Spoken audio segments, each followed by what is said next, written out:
The Alternative Dig Talk. Real issues, real talk. Have you read a book that makes you want to shout the title from a rooftop? If you haven't, then here is that book. The Evolution of Constitutional Law, Public Law and Government by retired Justice Professor George Wilson Kanyehamba. Renowned Kenyan jurist and panelist Professor P.L. Olumumba and many other amazing speakers will grace the event. Do not miss the book launch on March 26, 2021, 2 p.m. at Imperial Royal Hotel. The ticket comes with a book, all this at just 200,000 shillings. Call 0702 9000 76 or 0783 04 7785 to get the book or follow up on the launch. This event is organized by Alternative Digitalk in partnership with retired Justice Professor George Wilson Kanyehamba. Have you held a peaceful demonstration by holding a placard or won a shot communicating about injustices? Is it a speech about rights? Are they for women, children, youths, people with disabilities, elderly, environmental or lands? Do you know you're a human rights defender? Are you threatened, harassed, intimidated, illegally arrested, detained, tortured or imprisoned as a result of defending rights?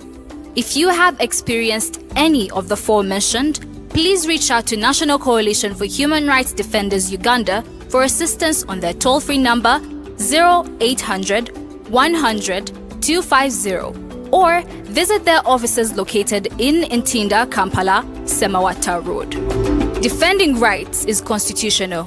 Please don't shy away.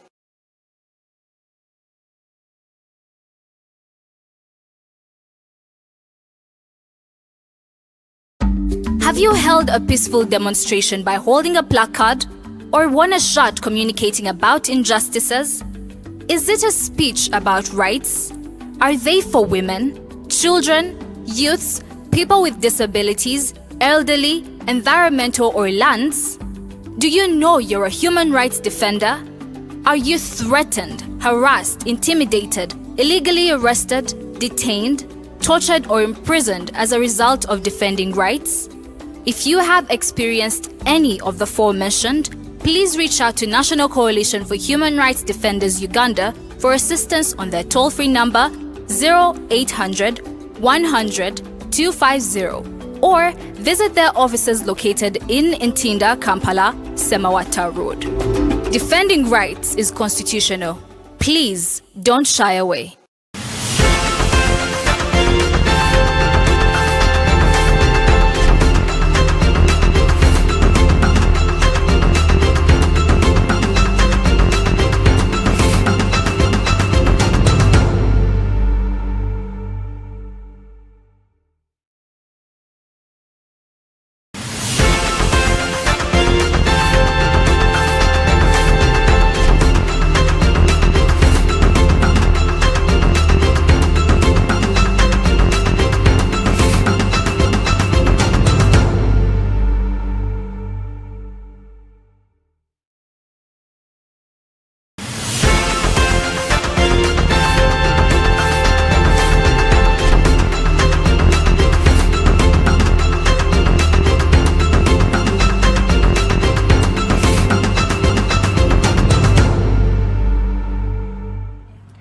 Waleda chikaziweze 10 ezakaita kusawe mweyo kumachamba niliza ku program The Mighty Drive amanyanze Edgar Mathew Karuhanga lunaku lwa kusatu enaku z'omwezi 10 omwezi gwa kusatu omwaka 2020 munzikirize nsokembe tondere okutuuka ekikereze dakikando za 10 tubaddemu ne bu challenges omanyi kati tuli streaming live ku Facebook kati tebana tugulo lumu waberawo zi hiccups oba challenges eziberawo ne network ne servers affe olusi ne tuwanga tujidde mbudde bwennyini bwe twali badde tutandikira muna era better late than never omuzungu wagamba tutuuse eno program The Mighty Drive eberawo buli Monday paka ku Friday kuva sawa emu paka sawa 3 ez'okumacha wetuleeta bannayuganda mu van eno ne tunyumyamu nabo ne batuwa ku mboozi yaabwe ne batuwulira kiki balowooza ku ggwanga lyabwe n'engeri gye tunalikulaakulanyamu ne gye tuneekulakulanyamu ngaffe abantu era n'eggwanga lyaffe era n'ensi yonna tube nga tugenda mu maaso. Ekibuuzo kyange gy'oli olunaku olwaleero nti gwe omanyi omugaso gwo ki mu ggwanga lino, mugaso gwo ki mu nsi eno,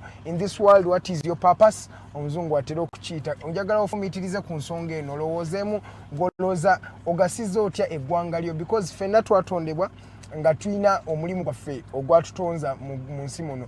Mukama yali akutonda, alina abilities yakuwa, alina ekirabo kye yakuwa, alina omukisa gwe yakuwa, alina ekintu kye yakutuusaako kyolina okusooka n'otunulamu n'osooka n'olowooza n'omanya omulimu gwe ki, what is your purpose, what is your goal, what is your vision. Ekyo onaakimanya tomanya onaaseeyeeya ng'ogenda maaso okuba buli lunaku luba lunaku lwa self discovery, kwenoonyerezaako kumanya kintu kipya nakulaba engeri gye tuneekulaakulanyaamu ngaffe bannayuganda. Bannange era nnyongera okubaniriza ku Mighty Drive era okubeebaza okuba nga muli ku Facebook page yaffe The Alternative Uganda. Jjukira ne ku YouTube videos ezimala ne zijja nga bazimaze oddo zicompress ng'omutemba interruption temba network problem, just ogenda no streaming live on YouTube nosobola okubanga ofuna the program The Mighty Drive. Kantandikireko okunakuza omwezi 26 omwezi guno gwennyini ogwokusatu omwaka 2021 tulina book launch eya Justice George Wilson Kanyehamba wali ku Imperial Royal Hotel katwetwogera tubala bubazinnaku less than 3 weeks to go okubanga twesoga Imperial Royal okubanga tulaunchinga akatabo ke akasatu mukamu the 31st book. Tugenda kubeerayo ku Imperial Royal bantu banja bagenda okubeera guest speaker olunaku ye PLO Lumumba okuva e Kenya, is a Kenyan jurist. Tugenda kubeera ne guild chief guest ye none other than deputy speaker of parliament Mr. Jacob Olanya. Tuina Amama Mbabazi, tuina Dr. Zinina Zedriga, tuina abantu bangi bambite mbamisinga tickets za mitwala 2 era osobola okuzifuna order while still stock lasts kubanga buba biweddewo mukwano ogenda kubanga togenda kwefunira ticket okuyingira ekifo ekyo. Jukira tuli mu covid time, so numbers are limited, so first come first serve. Katuyingire mawuli agabadde gakola rounds mu ggwanga lya Uganda muno. NUP leader wa NUP yenyini Robert Kyagulanyi Ssentamu yali omubaka wa Chadondo East Kati presidential aspirant yalangiridde peaceful demonstration okwekalakasa okwemirembe kwe yalangiride. Jukira Ssemateeka awa eddembe abantu okwekalakasa ne balaga obutali mu mativu bwabwe kasita babanga bakikola mu ngeri eyina emirembe. So omwami Kyagulanyi Ssentamu Robert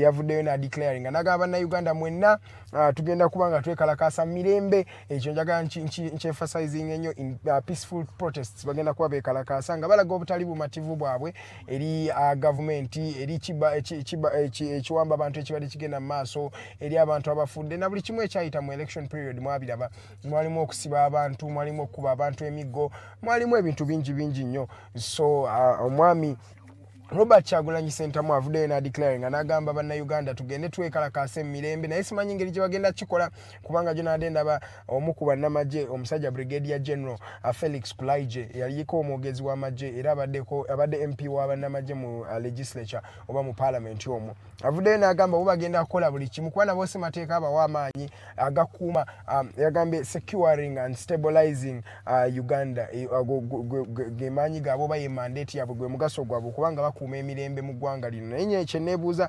banaakikola batya bano baneekalakasa mirembe kuba yagambye oluusi bayogera nti no bagenda kwekalakasa mirembe ne batakikola mirembe.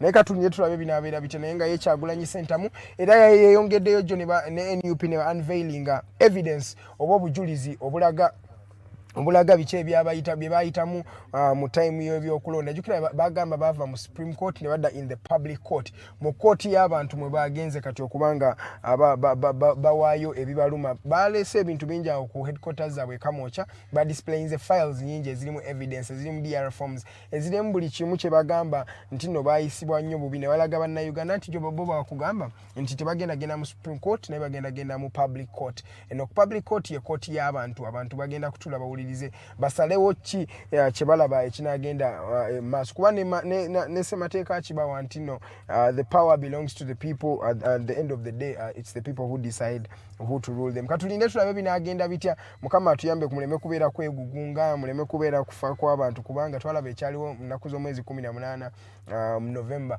we had a mass shootings of people, over 50 people baali bafudde mu eyo time. So njagala okubanga mbagamba nti yes NUP kye yavuddeyo ne declaring. Tugendeko wabuli w'eggwanga Meghan Markle oba mumujjukira ono ye mukyala wa Prince Harry, ono y'omu ku balangira obwakabaka bw'Abangereza the English royal, the British royal lineage. Omwami Prince Harry ne Meghan Markle jukira bano bewangangusa. Some people in English bachita eloping. Bavao ne bagamba bo bakoye ebintu bya royalists, bakoye ebintu byokwanga babatambuliza amateeka amangi. So Meghan Markle yavuddeyo n'agamba mbuno balina statements bali bakola eri omwana we gwe bakazaala omwana omuto, omwana waabwe omuto bagamba mbu he might be too black. Ebintu ebyo naye olumu waliwo ebintu bye tulina okutunula ne tugamba naye bino binaakulaakulanya ensi yaffe. Looking at people because of the color of their skin sometimes is something that is really abnormal. Okujjako eri royal family era mwana kika kirangira okubeeramu n'omusaayi omuddugavu oluusi tebajja kulaba bulungi kuva dda kuba bo kale enzirugavu tebatera nnyo okugiraba nga ffe bwe tugiraba naye nga ebyo bintu there is no room for racism anywhere in the world. Buli wamu racism ebyo bintu byaggwawo dda. You cannot judge somebody just because of the color of their skin. Naye Meghan Markle bambi mukyala wa Prince Harry yavuddeyo n'agamba mbuno baade bamu misjudginga mukyovula baava ne mu Bungereza ne bagenda kati babeera mu California mu United States of America. So basalawo basooke beewummuzeemu ebintu by'obulangira na buli kimu ebitiibwa ebyo bijja nabyo ne bagamba kabe byesonyiwe ne bagenda e California kati gye badde babeera. Naye yakoze interview n'omukyala Oprah Winfrey ono renowned moderator alina show ye nnungi nnyo eri airinga ku CBC mu United States. Yavuddeyo n'agamba badde babacunyanga nnyo. Naye nga tuvudde ku eyo tugende mu Bannakenya. Kenya officially yaganye okuimportinga oba okuyingiza kasooli ava mu Uganda. So maize Bannayuganda bangi basiranye n'ebimotoka bijjudde kasooli. Jjukira kasooli already yali yagwa bbeeyi mu Uganda nga kati kilogramu eya kasooli aliro bagigula ku nusu 2 nusu 3. Naye kati ng'ovudde ku ekyo ate tulabye nga ne Kenya naye eganye kati twali wadde tufuna surplus market for the maize kasooli ono kati ate ne mu Kenya bamuganye. Ate tunawulira lwaki bamuganye. Kenya tennaba kuvaayo kwogera naye twagala ndoza East African Community ye time okuvaayo oba East African Assembly bave basooke boogere ku nsonga zino because at the end of the day this is a common market for all East Africans. Fenna twali tumanyi mbuno kati ocrossinga n'ogende Kenya because of the EAC osobola okutundayo ebintu byo naye kati babaganye maize w'Abannayuganda kiba tekikola bulungi magezi. Tujja kuba tulinda tuwulirize Kenya ye ensonga ewa yaki okubanga yaganye kasooli ono okuyinga naye Bannayuganda bangi bambi basiranye n'ebimotoka ebya kasooli. Mbajjukiza mbu tulina omwami Mbaziira John ono yeesimbyewo ku bwa Guild President wa Kyambogo University. Tugenda kuba tutudde naye wano ng'atubuulira kikyategekedde abayizi ba Kyambogo atubuulire aliwa political affiliation kiwa kibiina kikyategekedde aba students nga bayingira mu kalulu kano biki bya plannings byonna agenda kuba abitubuulira omwami Mbaziira John. Atubuulire ne story what is his story because it's the story of someone that really influences people oba ekikwata ku bantu emboozi yo yekwata ku bantu. Nga tuvuddeko awo ndoza munzikirize malirize ne story ne ya Police Standards Unit ya PSU bagenda kuba batandise in fact okunoonyereza ku bubbi bw'ensimbi obubadde mu poliisi omwo bagamba ngalo sente z'aba SPCs special police constables abo baade twabala banga bekalakasa bagamba sente za tebazifuna naye nga mu mazima ddala sente zo zaali zaatibwa gavumenti naye zaabulira mu mikono gy'abantu abamu. So PSU etandise okunoonyereza ku nsonga eno sente mmeka byonna tujja kuba tubikubuulira mu program The Mighty Drive kasita binaba as the way they unfold we will be giving you the entire investigation kinaba kigende kya bani banaaba kute naye bya Uganda obimanyi bamanyi okwogera nti bagenda kunoonyereza ne bikoma awo weewatyo. Bannaye nga tumaliriza Ssemujjunganda officially agenda kwesimbawo kuba speaker wa parliament ya Uganda naye bannaye luno lwe bayita olusozi bambalagala lusozi luwanvu sikiwoba naalusobola kubanga of course he's an opposition chief whip gwe tumanyi yali enene kati yakyali opposition chief whip mu parliament ate opposition tugimanyi teina numbers bulungi NRM always ebeera ne numbers naye mu kino ekifo kyennyini Ssemujjunganda wagenda okwesimba kuliko Jacob Olanya naye agenda kukyesimbako Rebecca Kadaga naye agenda kubanga akomawo abadde speaker okumala obudde kati obuwera mu Uganda's parliament. Eddakiika 2 ze zaakayita ku ssaawa emu munzikirize ngende mu bulango butono wetukomawo ngenda kubeera n'omwami Mbaziira John ono yesimbye ku bwa Guild President bwa Kyambogo University. Tulina omukyala Omumbejja Lulian Luwedde tugenda kuba naye nga tuli wano nga tusosotola ku nsonga ng'atubuulira kiki ekigenda mu maaso mu ggwanga lino. Katukomeyo n'omwami Mbaziira John. Let's go for a short commercial break. My name is Edgar Mathew Karuhanga. Good morning.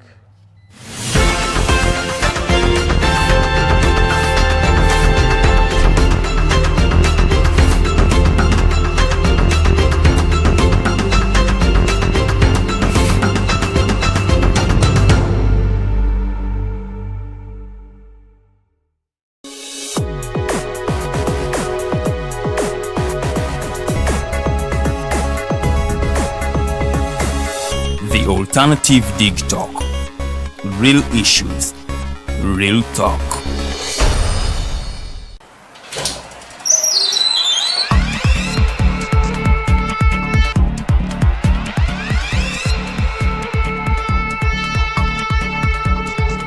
You have got to get up pretty early to go do something.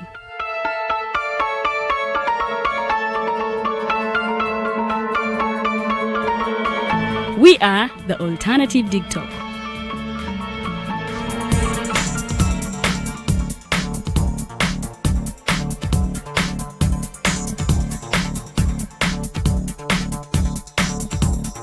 With our mobile studios, we are redefining TV presentation just as technology is setting the pace.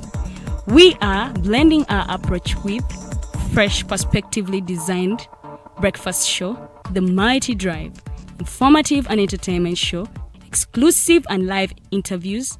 President Museveni wadde juzi namulaba apima akawunga kilo 2 tasobola kalya nini bwaba alya kilo 5 oyannema okuliisa eggwanga ne bwe limundekera. Njagala kwebaza the Alternative Dig Talk etuwadde kano ka Mighty Drive era n'abatuwuliriza bonna abali ku mikutu njagala basaba mugenda mu maaso n'okuwuliriza. All given to you just a click away on your phone, tablet, laptop, and smart TVs. As we are streaming live on our social media platforms, on the road and on the go. We are the Alternative Dig Talk. Have you read a book that makes you want to shout the title from a rooftop? If you haven't, then here is that book. The Evolution of Constitutional Law, Public Law and Government by retired Justice Professor George Wilson Kanyehamba. Renowned Kenyan jurist and panelist Professor P.L. Olumumba and many other amazing speakers will grace the event. Do not miss the book launch on March 26, 2021, 2 p.m. at Imperial Royal Hotel. The ticket comes with a book, all this at just 200,000 shillings. Call 0702 9000 76 or 0783 04 7785 to get the book or follow up on the launch. This event is organized by Alternative Digitalk in partnership with retired Justice Professor George Wilson Kanyehamba. Have you held a peaceful demonstration by holding a placard or won a shot communicating about injustices? Is it a speech about rights?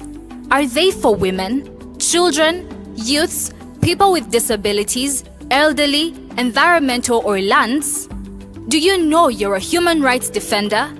Are you threatened, harassed, intimidated, illegally arrested, detained, tortured or imprisoned as a result of defending rights? If you have experienced any of the aforementioned, please reach out to National Coalition for Human Rights Defenders Uganda for assistance on their toll-free number 0800 100 250 or visit their offices located in Ntinda, Kampala, Semawata Road. Defending rights is constitutional. Please don't shy away.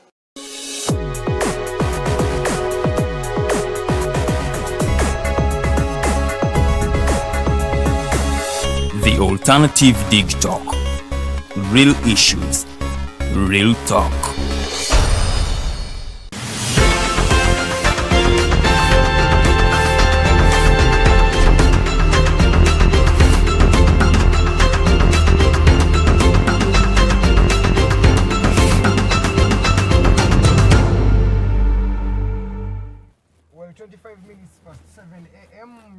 tuwaniriza ku program The Mighty Drive amanya nze Edgar Mathew Karuhanga mwebale kubanga mukyatulegasseko ku program eno nga ina basuubiza mbu tulina omwami Mbaziira John no yesimbyewo kuba guild president wa Kyambogo University tugenda kuba twogera naye already yatuuse dda mu studios agenda kuba atunnyonnyola olugendo luli lutya akalulu akanoonyeza emigo yafunye kuba ennaku zino akalulu katera kubeera akamigo atubulya ne dress code ye yaleero tumulabye alina byayambadde ebigenda okubanyumira ennyo mu abamu ku bannayuganda abanyumirwa ekibiina ekyo ekimu kye mugenda okulaba mugenda laba sayini zammwe awo naye munzikirize ensooka ennyaniriza omukyala Omumbejja Lulian Luwedde. Omumbejja, good morning.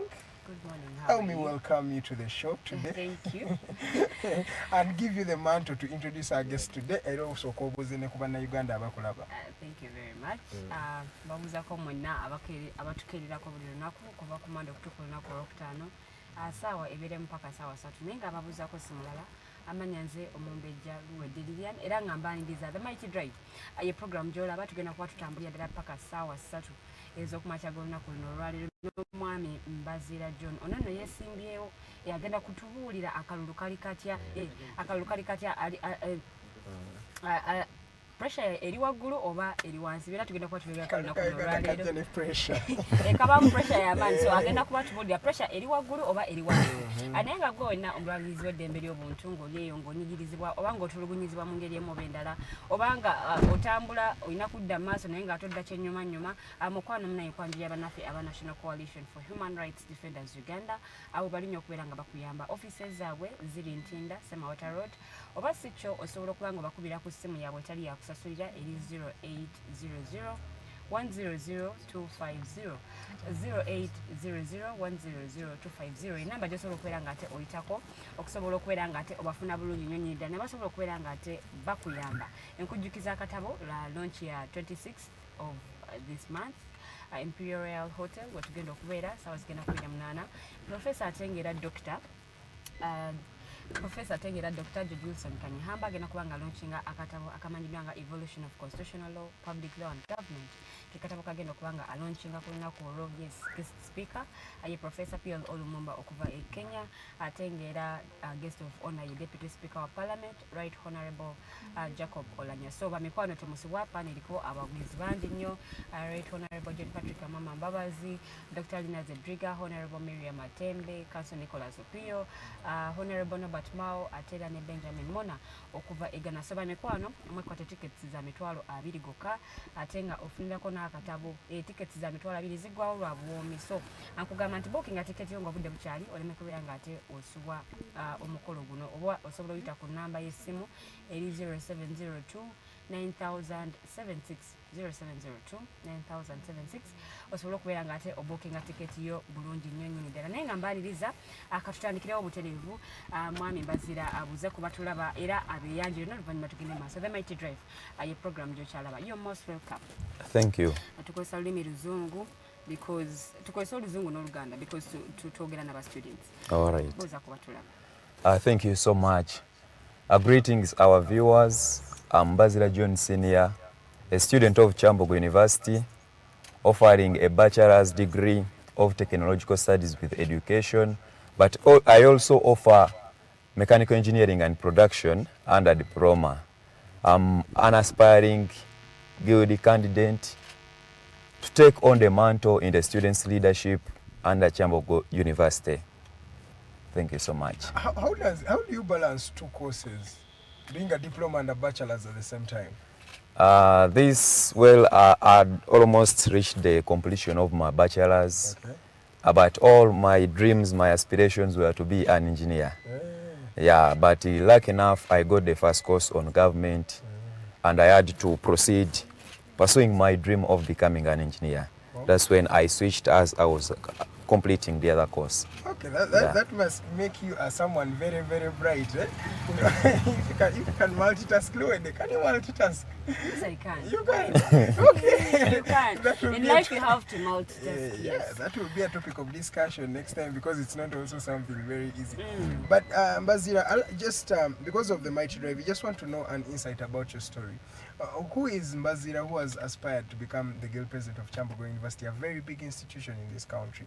Just give us a background about yourself. Mbaziira John Senior is just like any other Ugandan.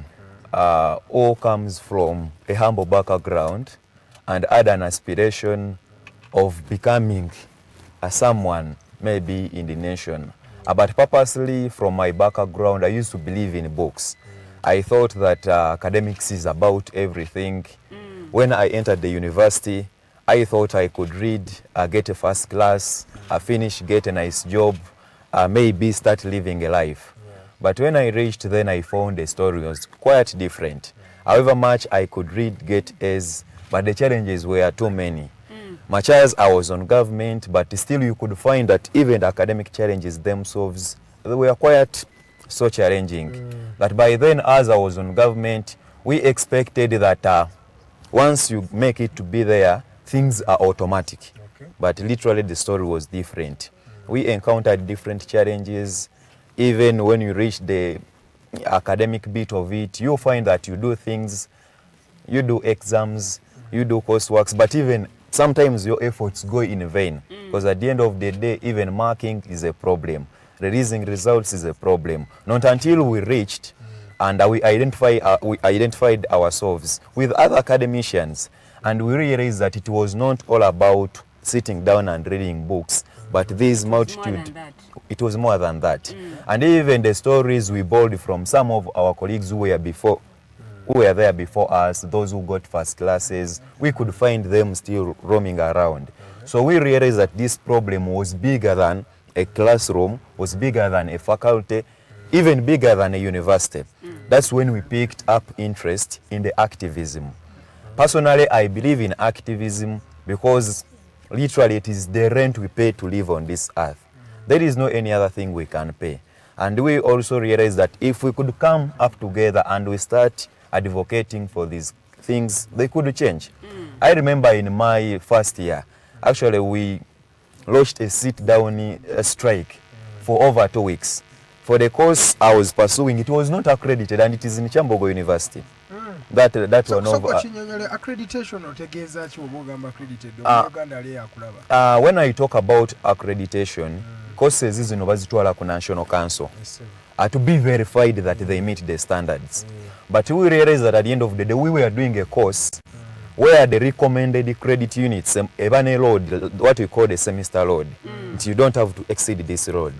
So the recommended one is 25 CUs or credit units. But we realized that at the end of the day, we are doing a course of 33 credit units. That's why you could find that very few people could manage reading that course. We could do part of the engineering work and then we do part of the education work. So you find that the semester load was too much to be managed by the people. So that's when we realized that there was a problem. They could tell us that that course, there is no any single person had ever gotten a first class. So we could ask, we said we are not dull students. As we emphasize that at a university, there is no dull student. Those who are dull never manage to cross. But at the end of the... Sorry?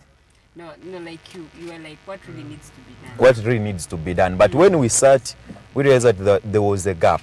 That even the syllabus which they were following to teach, then it was not up to standard as recommended by the guidelines. Not until we mobilized ourselves with other academicians. We sat down and we told the university, can you please review this course and you make sure that it meets up to the standard? And they established a committee to make sure that they revise that course. So that's when I realized that if we can collectively rise each and every time, most of these key things can be addressed. So that's when I embraced the power of activism up to date. So in school, let's go back to primary school. Were you a leader? Yeah, definitely. From my primary school, I was an opinion leader. I never wanted to involve myself in anything that is not related to academics. But still, when I entered into the secondary school, I became the president of the science club. I used to keep myself within academics. Then I was made the academic prefect. At the same time, when people appreciated my work, still I was made the chairperson of the prefecture. That is Mackay College. Still they called me to take part as the vice president of the disciplinary committee, still in my school. I was also the treasurer at Clubs Association. So quite I had a number of responsibilities, simply because wherever I get to do something, I do it passionately. But when I was leaving secondary school, I said I wasted my time in leadership. I would want to concentrate on books as I go to the university. Okay. But even as I came, my colleagues, I saw something unique in me. And they were like, you can coordinate us. Then I was like, this is something small, I can do it. As I was a coordinator in my first year, still I said, let me limit myself here. I don't want things related to university politics. You don't want to anything to do with politics? To do with politics. I want to concentrate on my academics. But when we were on government, we got a number of issues, most especially with the deal of the payment of allowances. We could go in meetings of government students. We find colleagues who come literally from the same background with us. But I realized that some of us were even quite well off, that we have people who come from far distances. We could meet colleagues from Yumbe, we could meet colleagues from Lango. Someone has traveled far a distance coming this side with only 20,000 and a mattress, thinking that being on the government scholarship in Uganda, everything is sorted. That's what I thought also. Not really. So we could meet and realize people have different stories. So I was inspired. And the leadership by then, it was also not easy. People, you could need to be knowing someone for you to be listened to or to handle your issues. So that means you needed connections. You needed the connections. So I realized that we could champion a cause for all of us. And then still I picked some interest. I was like, no, I can represent my faculty for the issues of the government students. But as I served with the association by then, they still interested me. They said, Mbaziira, you can still work better. They encouraged me. That's when I stood for Vice President, Government Students Association. I worked with them. People told me, Mbaziira, you're quite good. Why can't you contest for GRC? I contested for GRC Government Students and I passed through unopposed. We were 5 in the race. I had 5 opponents. But as we moved, the people realized and they said, no, for us we can leave Mbaziira to push on our cause. So it's by then when I entered the march into politics, but mine was more of activism. So by then we did lots of things. We went to the Parliamentary Education Committee when they wanted to scrap off meals for government students.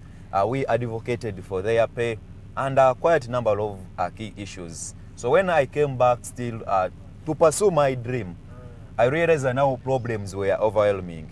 By the time I applied for a diploma course, it was the time when Kyambogo University wanted to scrap off diploma courses. We had the university management saying that they want to scrap off the diploma courses simply because they want to promote research. But we told them that it is quite evident a university lies on 3 core issues. That is research, projects, and consultancy. So there is no any way how you can tell us that for you to promote research, you have to scrap diplomas. Diplomas play a key role in projects in a university. And if you're telling us that you want to scrap them off, how do you cater for the people who come from different regions? Because currently these UTCs or the technical institutes we are having, they are located region-wise. Because here in Central we don't have one. So if you ask yourself that at the end of the day after scrapping off these, where are the people going to go? Because whoever applies for this course has reasons. There are those who have maybe financial reasons. There are those who have also academic reasons. Courses, yeah. Yes. There are those who even apply them because they have to interplay between work and as they progress. We also have those who come from certificate when they have to pass through diploma. Yes, so we had to justify to the university that for university to grow, we need the bachelor people who are more of theory, and we also need the diploma people who are more of the hands-on. So we told them to justify, and they couldn't. So we wrote to them, and thank Lord that today diplomas are still there, and they are admitting more people. Yeah, so I realized that there was indeed a gap for us still to stand and champion the cause. But still on top of that, when I applied, when I went on private, I realized that people had a number of issues. Just by then, we are lucky to be on government sponsorship. But you realize that even when someone has paid 90% of the tuition, people are picked out of exams. These are people who ask a lot, and even on top of the money being paid, you find that the services are extended to them are not up to the standard. So I realize that this is a very big community, that if we can rise collectively with one single voice, we can advocate for an address of these key issues. Looking at the activism you do, did you do it to pave way for politics?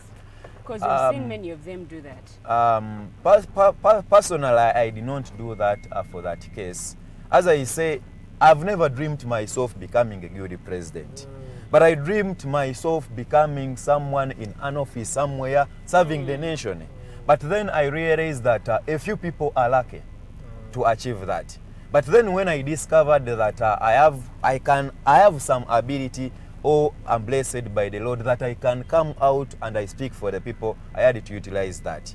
That even if I could concentrate on reading my books, I realized that as we are admitted over 17,000 people, Kyambogo University, I looked at their admission rates. You find that at the end of the day, they admit 18,000, 20,000, but those who graduate don't even exceed 7,000. So I realized that a few are lucky. So we need some few individuals to sacrifice themselves for the good of others. So that's when I realized that even if I've gotten a chance to be at a university, I still have my younger brothers. There are so many younger people outside who may not get a chance to reach to the university. That even my colleagues whom I sat with senior 6, many of them didn't make it to the university. So I realized that I was just lucky to make it to the university. So when I identified these challenges with my colleagues, we had to say, no, can we champion a cause, at least to pave way for those who will come later. That's why we never wanted to indulge more in politics, but rather in activism. You know, politics is more of vying for an office. And if we had to wait to get an office, indeed we would not have done anything. But why we picked interest in getting an office, it gives us a legal position. Because the university itself, it has a council which makes policies and decisions, where there must be a representative of students. So you find yourself that if you're an ordinary student, you reach somewhere when you are limited. That's when we realize that if we can get this legal mandate, we can use it even beyond the offices of Kyambogo University to advocate for the key interests of but the Mbaziira, students. one would assert that you would do that. Wouldn't you do that if you were not in office? Because I'm telling you, you're entering something that is really, really dirty in Uganda right now. Politics of Uganda, you've seen it. Because now your political affiliation will cross to that later. But you know what this politics is all about. Dirt. Why would you want to just turn in that dirt yourself? Yeah, as I said, whatever I've been doing, I've not started it today. Yes. I've interplayed into quite a number of activism, nationwide, even the institutional level. But we realized that there was a gap. We could advocate and you reach somewhere, they tell you, but you have representatives. Yeah, who are legally gazetted. Because this guild leadership is gazetted by the statutory instruments of the parliament. That is the Tertiary Institutions Act. Same applies to the Education Act of 2008, which establishes the guild councils across all public institutions. So you find that sometimes you are in a fix, even when you reach out some institutions outside the university, for example, parliament, national council, they will ask you, but are you students leader? So you find yourself, much as you are a concerned citizen, or a concerned student, or a concerned Ugandan, you're in a fix because of the you don't have the legal mandate. That's when we realize that if we can get this legal mandate, we can use it appropriately to advocate within the law, because sometimes they hide within the law to kick you out. You have leaders who don't agree with the majority of the people what they are saying, most especially the common people. Our cause is for the common people. That's what motivated us to come out. Rather, right now I would have been in class reading my books. But then we are saying, even if we read, when these institutions cannot execute up to our expectations, up to the expectations of our parents who sacrifice their money, then we are just wasting time. But why do you think your predecessors have done this before, right? The real presidents that have been there. Why do you think you can really change this? Why you? Why not any other Ugandan student who's in Kyambogo University? Why you exactly? Definitely, I cannot compare myself with those who have been there before. The predecessors. Yeah, because all of us have different inspirations. Yes. My inspiration comes from the people from humble background, because that's where I come from. And we are saying quite often the leadership has been incapacitated in a manner that we have not explored into the external windows of advocacy. When I talk about this, we have been limiting ourselves within Kyambogo University. Yeah. But we have the internal inefficiencies, for example, very low staffing, low graduation rates, expenditure on non-educational areas, too much of them. And then we also realize that we have issues with the quality assurance, but then also we talk about the external efficiency. That is outside the university. That any system which is externally efficient would be prioritizing the graduates. The nation would be prioritizing the graduates by allocating them in different offices. But it is within Uganda where we have the high rates of unemployed graduates. Yes. So that's when we realize that we need to explore into other windows of advocacy. Okay. Right now lecturers are on strike, but you realize that it is not a problem to Kyambogo alone. It is a problem to Makerere, it is a problem Moobs to also. Guru, Moobs, even in Mbarara. So you realize that at the end of the day, we need to champion a cause that does not zero to our individual universities. Okay. Yeah, but rather to eat some of these offices outside. And the parliament is quiet, Ministry of Finance is quiet, even Ministry of Education is quiet. But our parents are there outside, And they pay hustling to pay tuition, to feed us, to parent. Mbaziira, don't you think when you get into power, there will be a conflict with the leadership? Because you're looking at your political grouping, and your political grouping has been seen as radical. Don't you think you're going to have a twist of arms with the administration in terms of implementation of policies that you're advocating for? Right. Any Ugandan has a freedom of association, Yes, of course. by the Constitution of Uganda. A But freedom are of we actually following the Constitution these days? Because it's something different. Speaking about it is there, but the reality, you know. Yeah, very I understand, but even if some individuals, most especially those in government, And with power. even if with the power, even if they don't respect, it does not deter us Okay. to respect the Constitution. That's why we are telling them, can you respect the Ugandan Constitution? Rather, if we say they are not respecting and we also don't respect it, at the end of the day we shall be doing nothing. Okay. But what I want to bring it to your notice is that I'm not going to the University Council to discuss people power issues. But I believe in people power because it is championing a cause for the entire nation.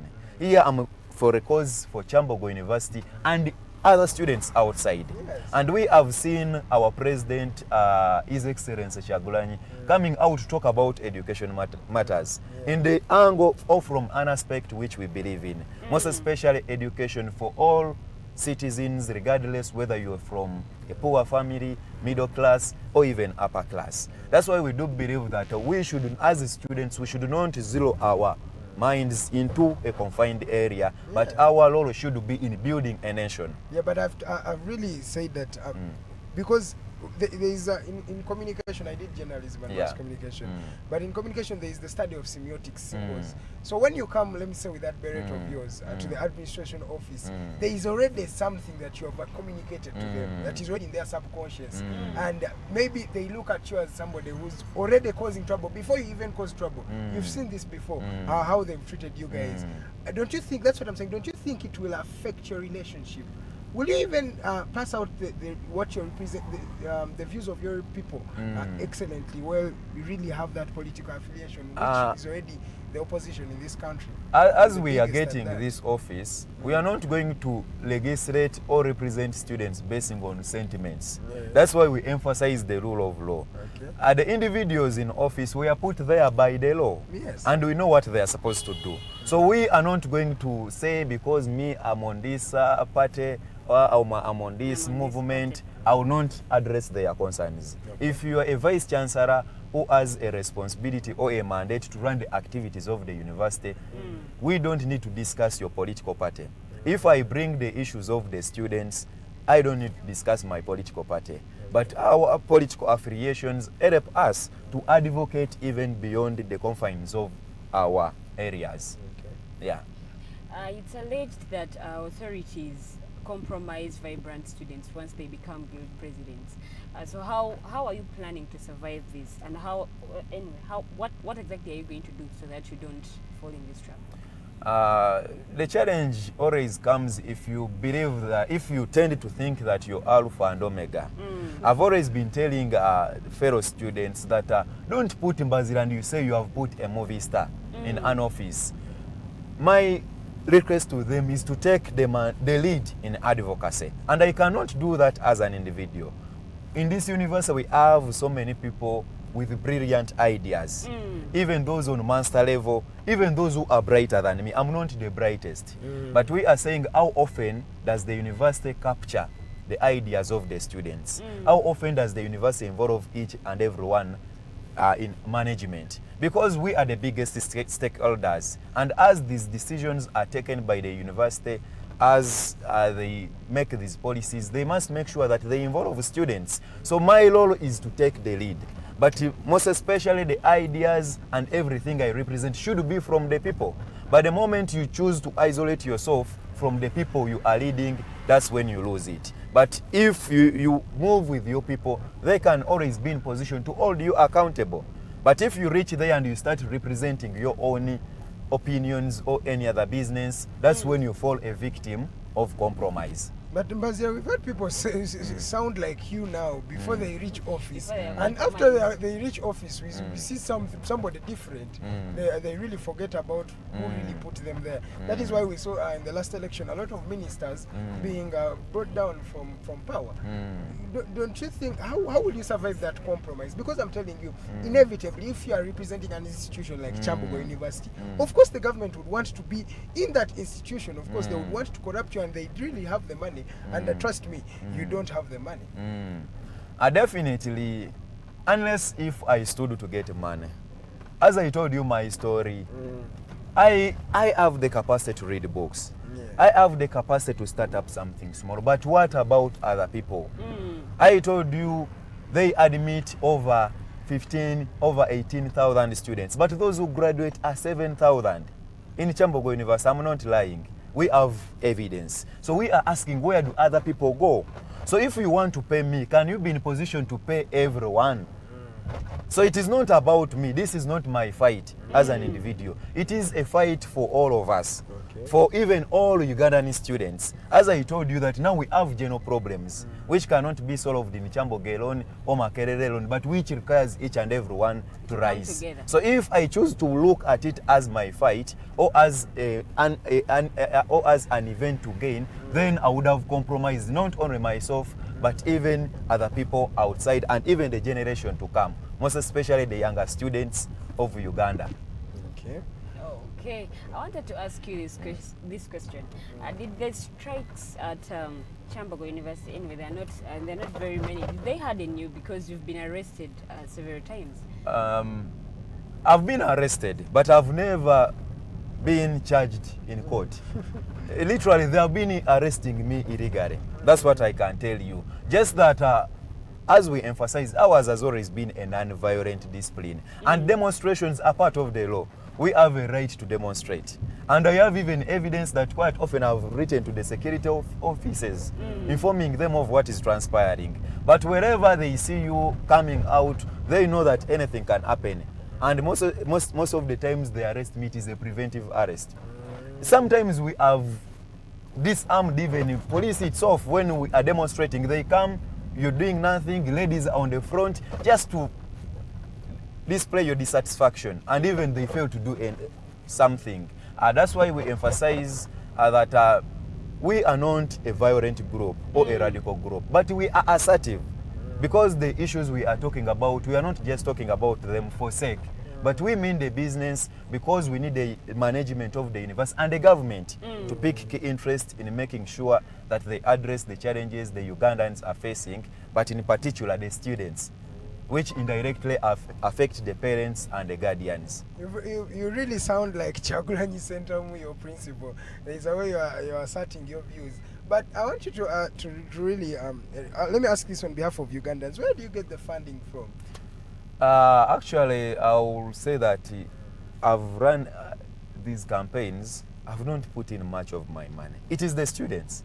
the issues I'm talking about, even you yourself, you can see Yes, that these are issues affecting the students. So if you find a student who has been grappling with the tuition, who pays for him or herself, and at the end of the day is excluded from sitting exam, you find a student who is very excellent, an academician, focuses on reading book, has a mind of innovation, those who carry out research, but you find that at the end of the day, the university does not prioritize their efforts in promoting their innovations and even projects. You find a student, most especially our fellow sisters, they are those who fall victims of malice in assessment. Yes. You find that there is a lecturer interested in you, but you're not interested in him.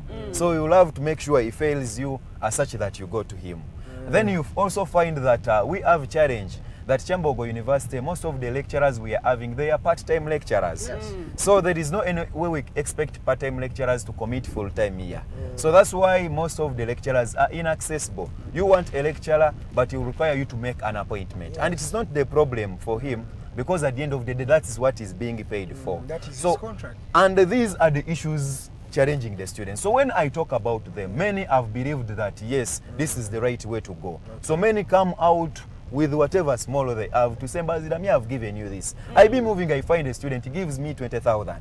I be moving, I find a student, he gives me 15,000. I be having maybe a rare students come, me, I have, Mr. Mbaziira, me, I can give in 50,000. Okay. They are those who have, they are those who work, but they feel that this is the right way to go, and we should raise and advocate Thank for you, an Mbaziira. address Let's of first that. pause from there. It's a really an insightful discussion right here at the Mighty Drive. Just 57 minutes past the top of the hour. It's still the Mighty Drive show. My name is Edgar Mathew Karuhanga. Tulina omukyala Luwedde Omumbejja Luwedde Lulian and Guild President. Yesimbyeo kuba Guild President owa Kyambogo University omwami Mbaziira John. Aliwo n'atunnyonnyolamu ensonga ze ezimuleese okuba ng'ayingira ebyobufuzi. Agambye tebyali bintu bye byayagala naye just lwakuba atuuse nga ekyetaagisibwa.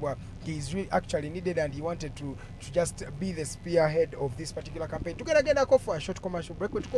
He's going to tell us why NUP, what is his relationship with NUP, and some of the challenges. And why why NUP of all parties, and we'll talk about more of the challenges facing the students, the marks and everything, the biasness and the malice in the education system. Ladies and gentlemen, this is the Mighty Drive. My name is Edgar Mathew Karuhanga. Let's go for a short commercial break. We'll be back with Mr. Mbaziira John.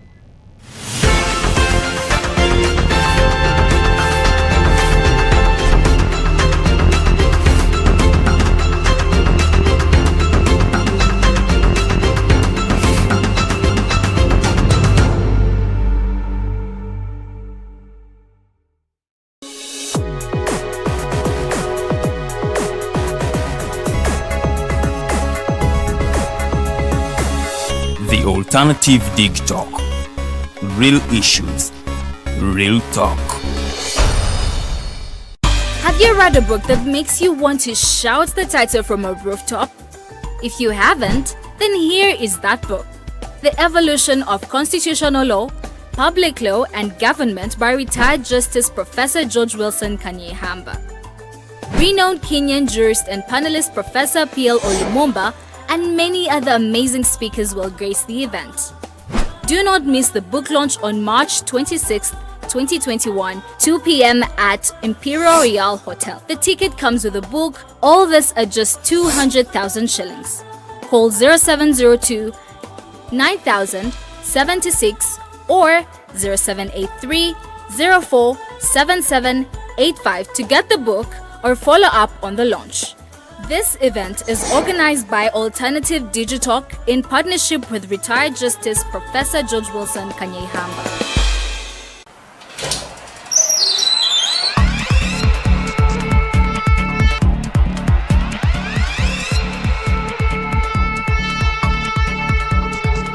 You have got to get up pretty early to go do something.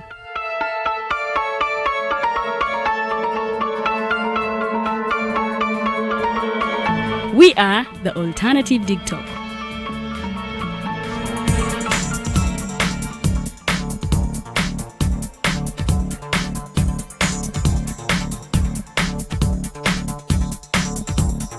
With our mobile studios, we are redefining TV presentation just as technology is setting the pace. We are blending our approach with fresh, perspectively designed breakfast show, The Mighty Drive, informative and entertainment show, exclusive and live interviews. We President Museveni wadde juzi namulaba apima akawunga kilo 2 tasobola kalya nini bwaba alya kilo 5 oyannema okuliisa eggwanga ne bwe limundekera. Njagala kwebaza the alternative digital etuwadde kano ka Mighty Drive era n'abatuwuliriza bonna abali ku mikutu njagala basaba mugende mu maaso n'okuwuliriza.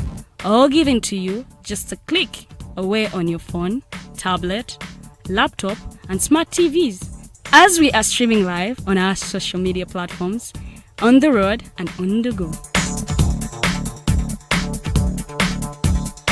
We are the Alternative TikTok. Have you held a peaceful demonstration by holding a placard or won a shot communicating about injustices? Is it a speech about rights?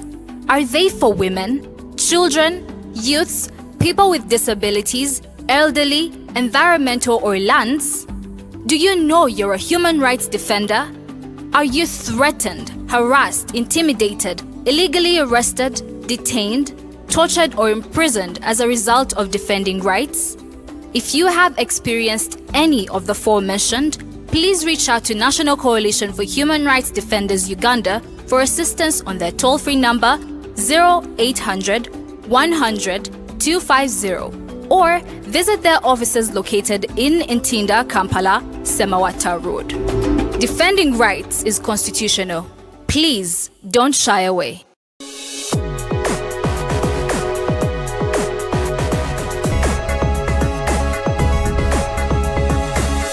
The Alternative TikTok. Real issues, real talk.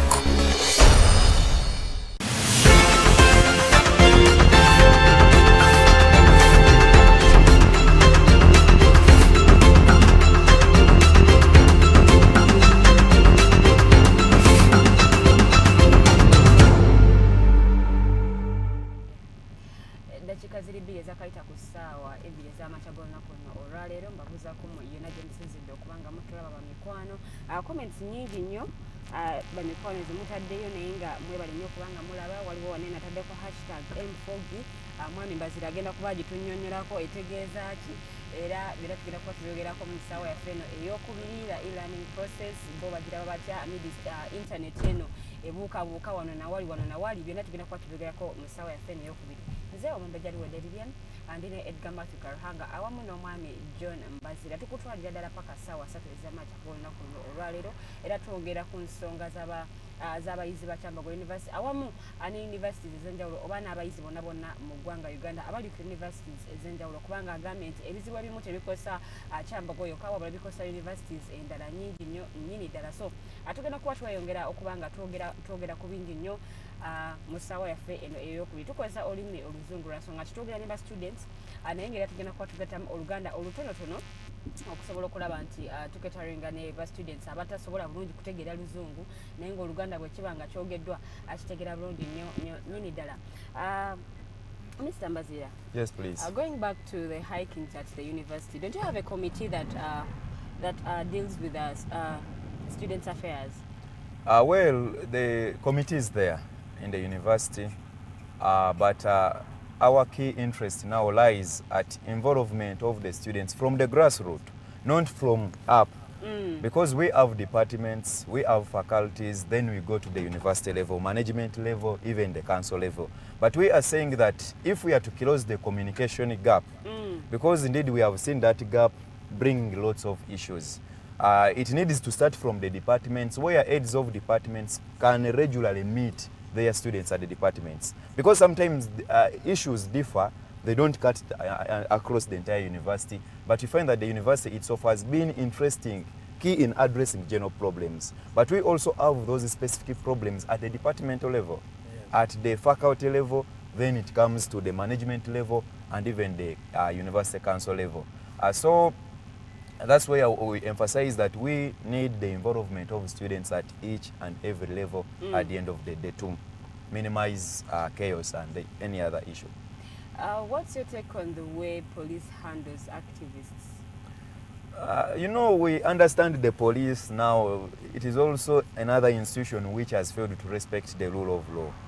They've been the biggest perpetrators of human rights abuses in Uganda for Very the true. last 10 years. And Police is the biggest perpetrator. very true. And they will always instigate violence to still further violence or to boost violence. Their way of handling people is not the way how they're supposed to do it. Because we know they get orders. Some of them are good people, by the way. But the orders they receive sometimes compromise them. They will tell you, we will also wish to do something right. Or they know that there is a problem. But since they have received the orders or disguising under orders, you'll find them doing things according to the orders given to them. But still, even when it comes to the students, we have seen quite a number of times harassing students, beating them, molesting even female students, those who come out to show dissatisfaction in the way how the systems are being run. Okay, let's talk about these challenges themselves. There's a big challenge that has been in all institutions, and I can say this assertively, missing marks. Students reach a time, they've done these papers, but their marks are missing. You can find a guy when he's going to graduate and he has like 4 missing papers, and that process of going to put back the marks, bring the exam permit and things like that, it's a very long process. How are you going to address this particular issue if you're given mandate by the students of Kyambogo University? Yeah, well, as I've been meeting students, I've been talking about the issue of quality assurance. In 2005, in an Act number 11, an Act number 11 of Uganda, that was 2005, the Parliament passed a legal framework for regulating the quality assurance across all public institutions. And this is being enforced by National Council. Still in the same line, National Council was established purposely to ensure that they enforce the quality of the standards given by these public institutions. Yes. That includes the quality of the academics being given to the clients within the different institutions. And we also acknowledge that Kyambogo University, on the 17th day of November, that was 2014, they passed a quality assurance policy where we have a directorate of quality assurance that has to ensure that the lecturers execute services which are up to standard, including the assessment. And they also tell us that we have these committees at each and every faculty and the department, where each committee has 2 student representatives. But it's so challenging that we have not seen it in Kyambogo University. But they allocate money, even we have evidence that they allocate money for those individuals, but the individuals are not doing work. So our key interest lies in the assessment of the lecturers. Because if I get a missing mark, or if I'm given an genuine retake, where am I going to? Because there is no any way how you expect the same lecturer who gave me a missing mark to address my issue. That's why we emphasize that if these committees can be made known to each and every student, that if I have issues, I go there, report my issues, and my issues are channeled through inappropriate, for the lecturer to address them. Because these have been chronic challenges, you'll find yourself having issues with the lecturer. Your relationship with him is not healthy, and he will choose to marry you. But we are saying in that event, where do you run? We have seen cases publicly of sexual harassment of female students. Yeah, where you fall a victim, where do you go? So that's why we emphasize that if these committees of quality assurance can be made known to each and every student and accessible, where you fall a victim, you go to that office, you raise your issues, and your issues are raised to a lecturer. Because literally we cannot blame the lecturers. We are not the one who pay them directly. For us, we pay the university management. So we would expect the university to make a follow-up on the services, the academic services given to us up to the grassroots. That's when we can address those key issues. But lastly, even I talked about the issue of part-time lecturers. These rise as, these come from the fact that you find a lecturer is a full-time lecturer in Makerere, is a part-time lecturer in Kyambogo, is a part-time lecturer in Guru. That person is overloaded at the end of the day. He's having a class of over 500 students in Kyambogo, if not 1,000. So how would you expect that person to concentrate and mark these scripts with care? That's when you find that some scripts will disappear simply because they are overloaded at the end of the day. So we are saying that if the university can minimize the load put on lecturers, still we can manage to handle. And I want to remind you that in the Kajubi report, the recommendations which were made, What was that Kajubi report? Kajubi report, it was a report made to improve the higher education, the primary education, as Genome 7 had come to power. It recommended that in the institutions of higher learning, it's supposed to be a ratio of 1 to 15. Each lecturer is supposed to be handling 15 students. But when I bring you to Kyambogo University, you will find one class being handled by, a class of a population of over 1,500 being handled by one lecturer. So there is no any way how we can do away with issues of missing marks and issues of not marking. Because literally some are part-time lecturers who are overloaded at the end of the day. That's why we are telling the universities, can they look into the issue of staffing, increasing the staffing. What about the challenge of this sexual harassment that is infringed on the females of Kyambogo University? How are you going to address this one? In this university, we have even a department, a directorate of gender mainstreaming, but we don't see them doing the work. But we would want them to put a sexual harassment policy.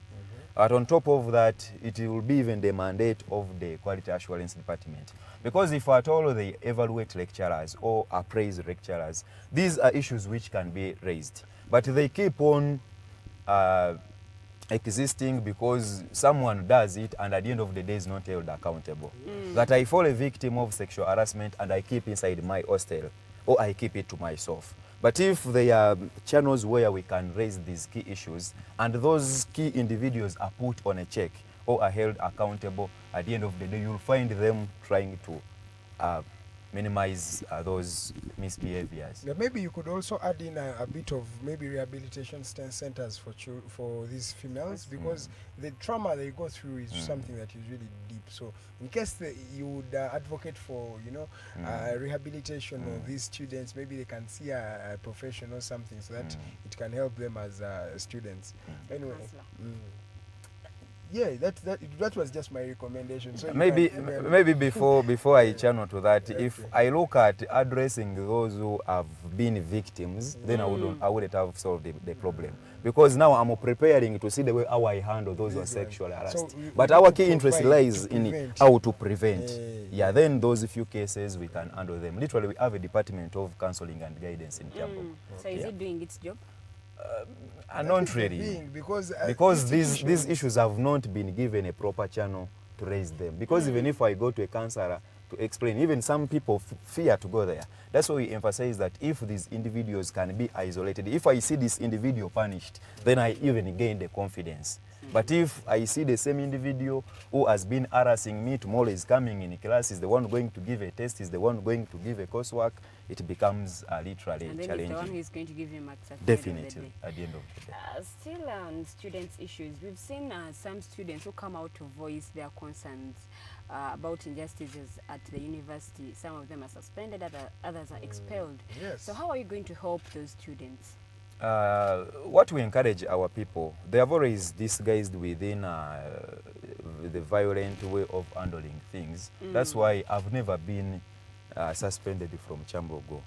And even the time they tried to do that, they took me to the disciplinary committee. I told them, if you have any law giving you the power to dismiss me, you can. If I've ever been charged in the courts of law and I'm convicted or I'm found a criminal, you can dismiss me. And I challenged them. So we want to encourage most of our colleagues is not even to despise the law. You know, the law is powerful. Much as some key individuals in Uganda, they look at it as anything to play with.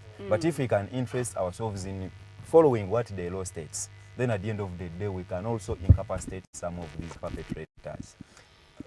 Still on students, some students are not going to complete their courses due to the financial crisis, which was caused by COVID-19. Do you have any plans of helping them? Yeah, and that plan, when the finalists reported back, we saw the university saying that they will not allow any to sit exams without finishing the tuition. We challenged them up to the parliament.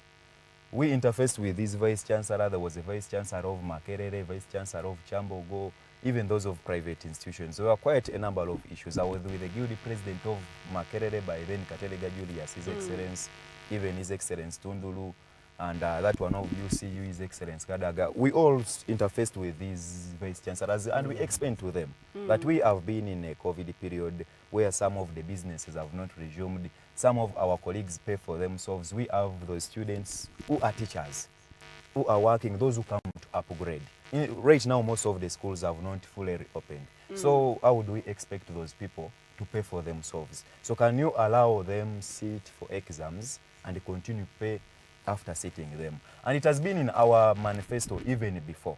We have been asking ourselves, why should the universities look at students as the only source of income? Because if we come to the appropriation in aid, I mean the money being used by the university to run most of the key services, they obtain it from students. You look at their budget, over 61% coming from the students. Then you will find like 2% coming from the donors, then the rest, that is the government subvention.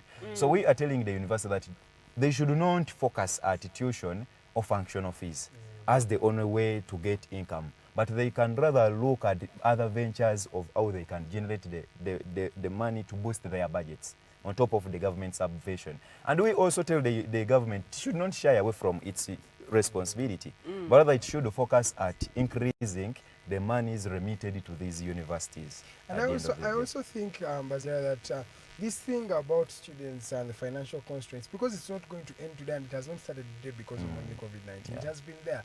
Is there a way we can put it in the system of the university that even if a student has not really completed much of their money, as long as they've paid something, there's a way they can really maybe help them out? Because at the end of the day, the sole purpose of the university is to give education to Ugandans. So I think, yes. So if this person has failed to pay you, let's say he has paid 50%, why not accept them and maybe you meet them at the end of the day, because they will come back for graduation and the transcript and everything. Is there any way we can put it in the system? Yeah, still that goes back to the policy review. These policies were set, you know, in a way how we implement policies or develop them. We also have a section of evaluating. That does the policy meet the interest of the people? Does it work effectively? So we are asking, how often does the university evaluate these policies? As the inflation rate rise, do these institutions look at those key aspects? Right now, Uganda is facing sanctions. Yesterday, I was talking about it from the outside donors. Yes. So we are not going to be surprised to see the government of Uganda putting the financial burden on the students. Because right now, the tuition we pay goes to URA. URA is an institution that collects tax. So right now, we are thinking that our money is being taxed. The tuition we are paying, it is being taxed. Then the peanuts remaining, they remit back to our institutions. But we are also calling upon the managers of these institutions. They can look at resource mobilization. They can provide services to the outside community as the university generates money.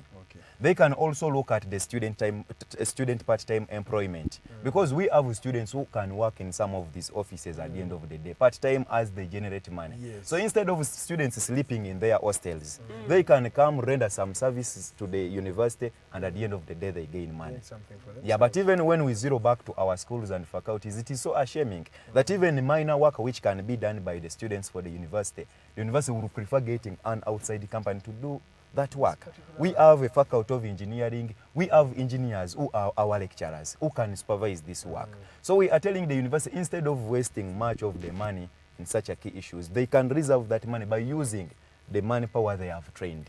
Painting these buildings, students can do. We have students of design there, art and design, even those of interior design. How often do they utilize them? Even fixing some small electrical installation, they will prefer getting people from outside. Yet at the end of the day, we train engineers. Even we have a faculty of nutrition or economics, but you will find that even the refreshments they use in the university meetings and what, they are brought from outside. So we are asking, why are you training us if you cannot entrust what to execute at the end of the day? But as I conclude on that, we also talked about the issue of the graduate volunteering scheme. We have quite seen often people graduating, going back to the village. So we want to liaise with the university that if these people finish, can we create a slot that we can always call back those who can volunteer? They keep around, gain more experience. We have those of business administration. We have those of even other courses like engineering who can be in the workshops, help to add on to the manpower. But it is so shaming that at the end of the day, People go back, sit there. Even when the university lacks manpower, they cannot prioritize to put that manpower at use. Okay.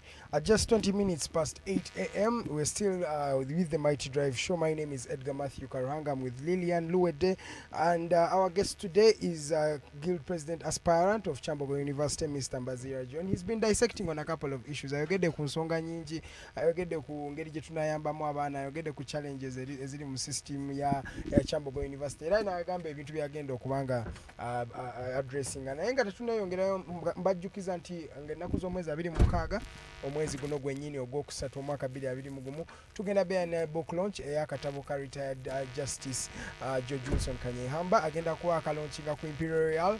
Tickets za mitwalo 2 tugenda kubeera n'abantu bangi bamanyi Jacob Olanya, chief guest tulina Pierre Olumumba, chief speaker, guest speaker w'olunaku luno tulina Amama Mbabazi, tulina Dr. Lina Zedriga, tulina Dr. Miriam Matembe. A lot of people bagenda kubeerawo nga banyonyola ku bino ebintu nga batunyonyola akatabo nga tukalaunchinga nga tunyumirwa ku mitwalo 2 ogenda kufunira akatabo ko ojja kufunako n'ekyokulya ky'onaabeera ng'olya mu kifo ekyo ekya Imperial. Teweerabira ennaku z'omwezi 26 omwezi gw'okusatu omwaka 2021 tukyalina omwami Mbaziira John. Mbaziira John, Yes, sir. what makes you different from the other 7 people who are vying office with you? How unique are you? How different are you? I cannot rate myself, but what I can say is that my belief or my values lies in activism. Activism is a campaign for social change. I don't need to be called to go where an injustice is. You're already there. I'm already there, I've been there, and I'm still there. Okay. So I'm saying that it is the people, the will of the people, to manifest at the end of the day, whether I'm the best, whether I'm the unique. But me, I know what I believe in. It is the will of the common students. Why I emphasize common students, that's where I come from. I cannot talk about a grouping where I don't come from. Much as we also interest ourselves in capturing their issues, but our core lies within the common students. Of all parties, why NUP? Given my background, by the time His Excellency Kyagulanyi emerged, we were doing activism. I worked with one of the movement coordinator of Alternative. There have been my allies, Mokose. There have been my allies. We have been doing activism some way back. When he emerged and what he believed in, we saw no difference. So if you find someone who believes in what you believe in, why don't you join that person? So that's why we said, this is now the right time to move in the same direction with His Excellency Kyagulanyi, because he was championing the cause. We were doing within our small confines, but we saw him bringing it across even the entire continent. We are realizing that. That's why we chose to say we needed to render him full support in a bid to change Uganda from this Uganda to a new Uganda. But that process of changing it to a new Uganda it has not been fruitful so far and has not been easy at the same point. Don't you think you're really entering like a den of lions? Because we've seen a lot of things that have happened to the NUP: abductions, disappearances, deaths of many people. Don't you think you're going to fall culprit of any of those? First of all, I cannot say that it has not been fruitful, because we had Ugandans before who could say, but this government is somehow good, but these institutions are somehow okay. But right now, everyone has seen that the security forces are compromised, that the institutions of law are compromised. That is just enough. Even when they claimed to be offering free and fair elections, all of us have seen it, that it is evident the Electoral Commission itself, it is not free and fair. So that is a success so far. But then we can also appreciate that His Excellency Kyagulanyi, or our struggle for a bid to get a new Uganda, has awakened up so many people, even the younger generation. By then you could find the younger generation not interested in talking about these challenges. Yes. That even when you could come in the university, some people could those issues me so long as I finish. But even right now, we find people in the universities so critical about what is transpiring. At least we can appreciate those efforts in awakening up the minds of the people. That is also a process. But what I'm trying to say again is that We cannot shy away from speaking or standing for the truth because we fear abductions, because we fear death. Above all, God, the Almighty, is the one who protects us. What have been, before you come in, Luwedde, what have been some of your challenges that you've got just by the mere fact of you being NUP? Because I'm sure there must be many challenges. Yeah, definitely. In the previous campaigns, most of my people were beaten. I had ladies who sustained injuries, those were hit by tear gas cannons. So even here in Kyambogo University, before even the national elections, because our campaigns started last year, January. So police could really mishandle my people. But also when we come back to the university, I saw the university management disguising under the law to remove my photo from the ballot. Yes. By the way, right now the ballot papers which we are printed, I don't have a photo, it is just my name. Yeah, so they thought me affiliating with People Power, they brought in that we are not supposed to affiliate with any political grouping, so they instructed the EC not to put my photo, that I should submit again a photo when it was too late. But the Electoral Commission, your photo had a challenge. The Electoral Commission nominated us. It is supposed to be an independent body. When we talk about the Tertiary Institutions Act, which establishes our existence as guild leaders or students' representatives, does not talk about management carrying out the elections for the students. It simply gives them mandate to establish the guild council and their constitution. We have a constitution which does not include management anywhere in the governance of the students. And even management doesn't have that capacity, but it goes back to the university council. So we cannot say that management now is the one to decide on which candidate should be nominated. I'm an eligible student of Kyambogo University. I pay tuition, I was admitted, I'm a registered student. But what reason did they give you for not putting your photo there? They first disguised under the issue of the beret. Yeah. And they claimed to be having an unwritten policy that stopped students from affiliating to political groupings. But I want to remind you that the Constitution of Uganda is very clear. We have a freedom of association, whether religious, social, or political organizations. But the institution also has its own policies. You also have to follow. And these policies must be enacted within the Constitution of Uganda. Because if we have institutions in Uganda which have policies which are above the law of Uganda, then we don't think that those are institutions of Uganda. This is what somebody will tell you, that yes, waliwo amateeka agatwala eggwanga naye nange mu nyumba yange nina amateeka gange ekitegeera nti kati yange tugambe yange tojayingira bisawa nnya ekitegeera are you trying to mean you can be having a family where you encourage people to go and steal other people's property because it is your house? No. Yeah. So that's why we are saying much as it can be your family, and this is a public institution. If it was a private institution, we can say that is someone's business because we have them. But by the mere fact that this is a public institution, we have people from diversity, we have people with different beliefs, and it does not... I want you to educate me here. What does the Constitution say about wearing berets or putting on a cape on on an official, making it an official photo for your campaign?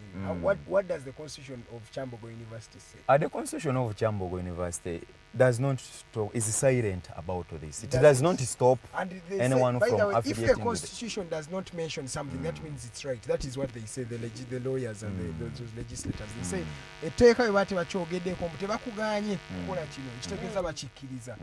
so that means it would be okay if you put on your beret. So that's why we said if we accept the management to run issues in such a way, tomorrow they will wake up with Mbaziira, we have dismissed you, because that's what they want. That's why we are telling that the management of public institutions should not be on the individual sentiments or feelings.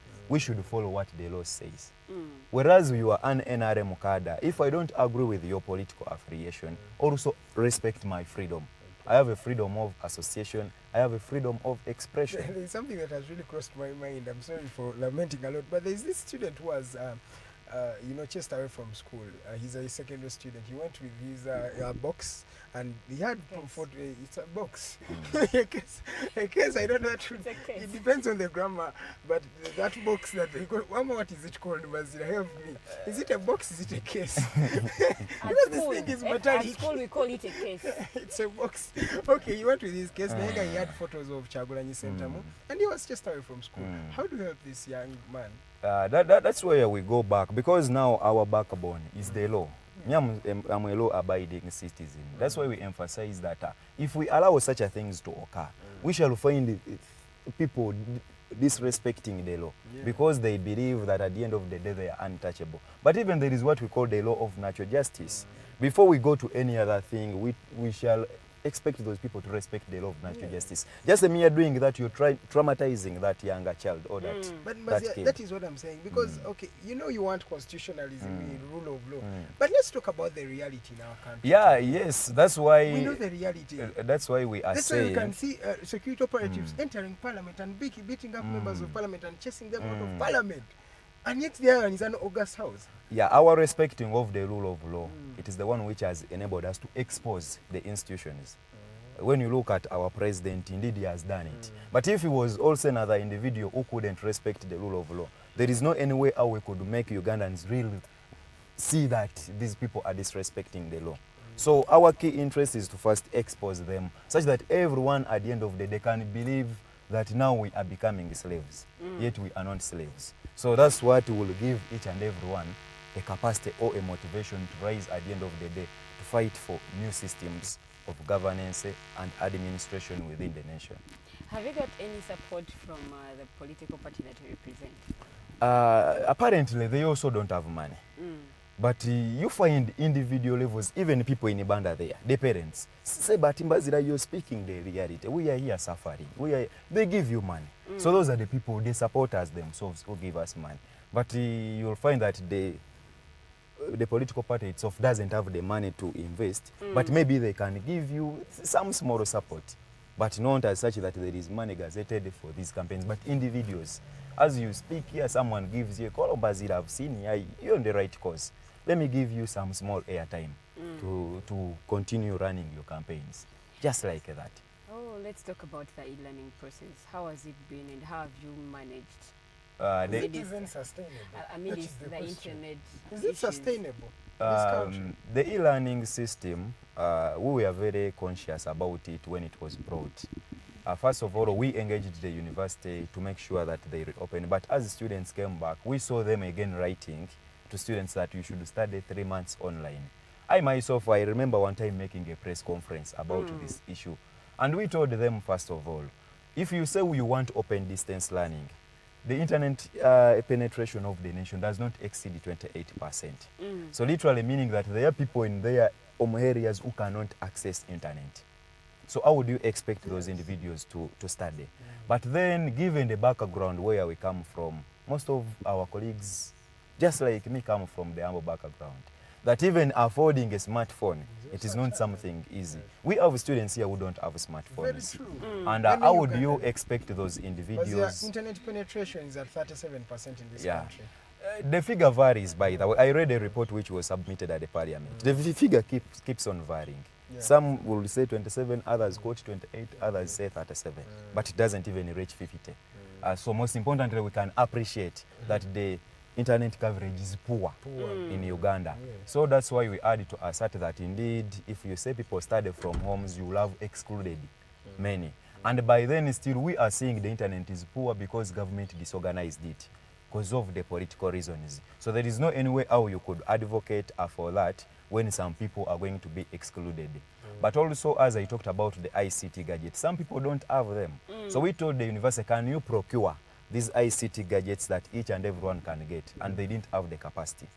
That on top of that, a few people had knowledge on how to use. We even have these smartphones, but we don't know how to use them. Most of them don't even know how so to we use told them, before thinking about anything, you would have trained these individuals. And they allocated over 400 millions for training lecturers and students and procuring some ICT gadgets. But we have never seen them. That's why when they wrote to the National Council, that they carried out an online readiness survey, and they claimed that students agreed.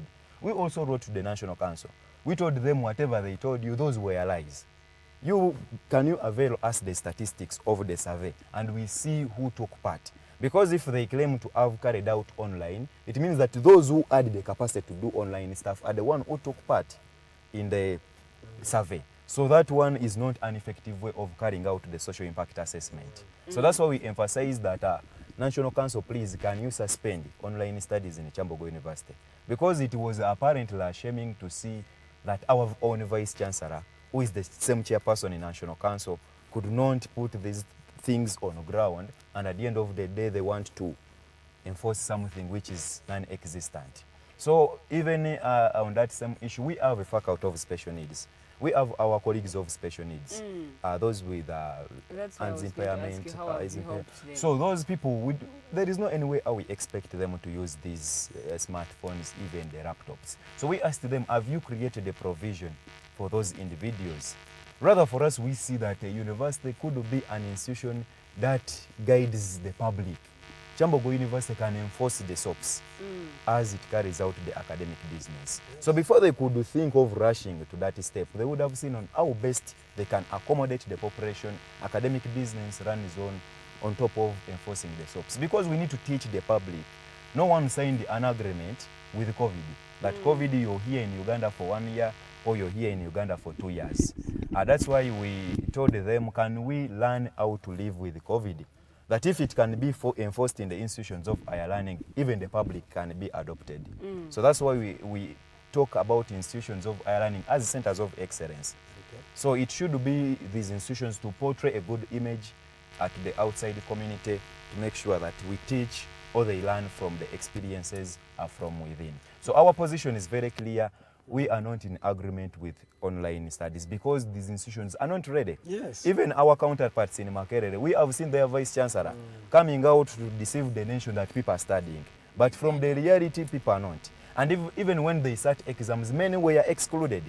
Just that he is using that iron hand to manage Makerere University. But we stand in solidarity with them. We have seen him suspending a number of students, even dismissing. But we are telling our fellow students, this is the time to rise. We will want to see how the Vice Chancellor of Makerere will dismiss me from Kyambogo having talked about issues of Makerere. Because they're using that compromise system. But if we can come up with one single voice, at the end of the day, we can also challenge them from the right perspective. Let's get to hear your manifesto. What exactly are you going to do for the students when you're elected? Basically, my manifesto lies within a policy. A policy-based leadership is hinged on a policy-based leadership simply because each ever time we get issues here, they rise from policies. And our first key interest lies in the policy advocacy, where we are talking about the revision of the payment policies. We want the university to acknowledge that if someone has paid part of the tuition, allow that person sit exams, he or she continues with the payments. We can agree on a percentage, that if I reach this percentage, then I am allowed to sit my exams, I continue with the payments. On top of that, we want to advocate, as we liaise with the university, they designate for us an office that handles tuition problems. That if you're financially challenged, you can go there, explain yourself, and your issues are handled accordingly. Not that office which only receives the money, but we want that one which is interactive in nature.